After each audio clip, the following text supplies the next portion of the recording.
साहिबगंज जिले में गंगा नदी का जलस्तर खतरे के निशान को पार कर गया है। जिले में बाढ़ जैसी स्थिति उत्पन्न हो गई है, जिसके कारण करीब 20,000 लोग इससे प्रभावित हैं। एहतियात के उपाय के तौर पर जिले के बाढ़ प्रभावित या निचले इलाकों में स्थित सभी सरकारी और निजी स्कूलों को आज बंद कर दिया गया। किसी भी अप्रिय स्थिति से निपटने के लिए जिले में लगभग 50 राहत शिविर स्थापित किए गए हैं। गंगा का जलस्तर सोमवार को 28.61 मीटर दर्ज किया गया, जबकि खतरे का स्तर 27.25 मीटर है। गंगा नदी के किनारे स्थित घरों में पानी घुस गया है, जिससे जिले के 5 प्रखंडों में बाढ़ जैसी स्थिति है। वहीं 15,000 से 20,000 लोग प्रभावित हैं। प्रशासन प्रभावित लोगों को लगातार खाद्य सामग्री समेत तमाम तिरपाल उपलब्ध भी करा रही है और पानी अब रिहायशी इलाकों में भी घुसने लगा। लोग दूसरे जगहों पर शरण ले रहे हैं। बिजली की भी समस्या उनके सामने उत्पन्न हो गई है।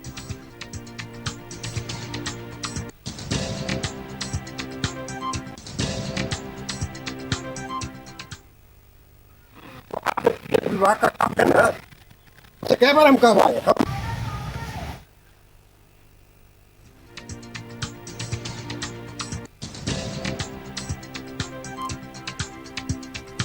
देखिए, लगातार साहिबगंज में गंगा खतरे के निशान के पार हो गया। जलस्तर लगातार बढ़ रहा है, जिसके कारण बाढ़ जैसी स्थिति उत्पन्न हो गई है। 20,000 लोग इस बाढ़ की वजह से प्रभावित हो रहे हैं। हालांकि प्रशासन लगातार वहां पे मुस्तैद है और राहत शिविर भी 50 जगहों पर लगाया गया है, ताकि वहां के लोगों को किसी भी तरह की परेशानी ना हो, कोई अप्रिय घटना ना घटे।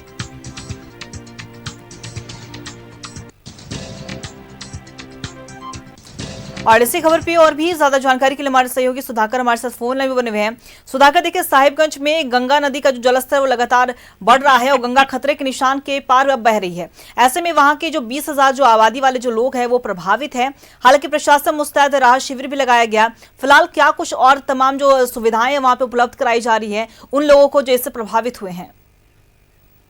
जी देखिए, बिल्कुल अंकिता, जो गंगा नदी का जल स्तर में लगातार यहाँ पे वृद्धि हो रही है। गंगा का जो जल स्तर है वो खतरे के निशान से ऊपर चला गया है, जिसको लेकर कई जो इलाके हैं, ऐसा बोलिए कि जो दियारा क्षेत्र हैं, जो दियारा क्षेत्र के जो कई इलाके हैं वहां पर बाढ़ ने अपना रूप दिखा दिया है। और साथ ही साथ जो रिहायशी इलाका है, जो गंगा नदी के जो सटा हुआ जो साहिबगंज का इलाका है, वहां भी बाढ़ की स्थिति के चलते रिहायशी इलाका में भी पानी घुस गया है, जिसमें लोगों को काफी दिक्कत हो रही है। लेकिन प्रशासन ने पूरी मुकम्मल व्यवस्था कर चुकी है। प्रशासन के तरफ से कई राहत शिविर का भी आयोजन किया गया, राहत शिविर भी खोला गया है। और उसमें राहत शिविर में प्रशासन ने सभी जो भी वहाँ जो दियारा क्षेत्र में लोग फंसे हुए हैं, जिसको दिक्कत हो रही है, प्रशासन सीधे तौर पर उन लोगों को कह रही है कि आप राहत शिविर में आइए, आपको कोई दिक्कत नहीं होगी। रही बात जानवर की चारों की, तो चारा की भी मुकम्मल व्यवस्था कर दी गई है।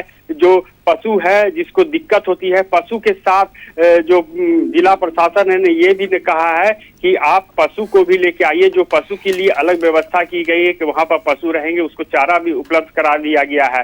साथ ही साथ जो सिविल सर्जन को भी डीसी हेमंत सचिव ने निर्देश दिया है कि जो भी दवाई उपलब्ध है, जो भी दवा है उसको साथ वहाँ बाढ़ पीड़ित इलाके में मुहैया करवाएं। और जो भी वहाँ पर जो मरीज होते हैं, चाहे कुछ भी होते हैं, उसको लेकर पूरी तरह प्रशासन मुस्तैद है। तो बहरहाल किया जाए कि एक आपदा की घड़ी है, लेकिन आपदा की घड़ी में प्रशासन, साहिबगंज जिला प्रशासन सीधी तरह से मुस्तैद है। और ऐसा नहीं है कि 2 दिन डेली प्रशासन की कोई न कोई टीम बाढ़ प्रभावित क्षेत्र का दौरा करती है। कल चूंकि खुद डीसी हेमंत सचिव और एसपी अमित कुमार सिंह ने बाढ़ प्रभावित क्षेत्र का खुद ही दौरा किया। उन्होंने मोटरसाइकिल से इस बाढ़ प्रभावित क्षेत्र का दौरा किया और लोगों का हाल जाना, दिक्कत जो भी उनके साथ कठिनाई है उनको लेकर वो सीधी तौर पर जनता से जुड़कर बात कर रहे हैं कि आखिर क्या है। राहत सामग्री बांटी जा रही है, लोगों को पहुंचाई जा रही है, पॉलिथीन हो, चूड़ा हो, गुड़ हो, जो भी जो आपदा में जो दिया जाता है उसको लेकर प्रशासन मुस्तैद है। जी अंकिता। बिल्कुल सुधाकर, और प्रशासन मुस्तैद है। लोगों के बीच में राहत जो सामग्री है वो भी बांटी जा रही है। फिलहाल आपका बहुत बहुत शुक्रिया हमारे साथ जुड़ने के लिए, तमाम जानकारी साझा करने के लिए। तो देखिए, साहिबगंज में गंगा नदी खतरे के निशान के पार बह रही है, जिसके कारण 20,000 लोग प्रभावित हैं। स्कूल बंद हैं। फिलहाल प्रशासन पूरी तरीके से मुस्तैद है, ताकि आम लोगों को किसी भी तरह की परेशानी ना हो।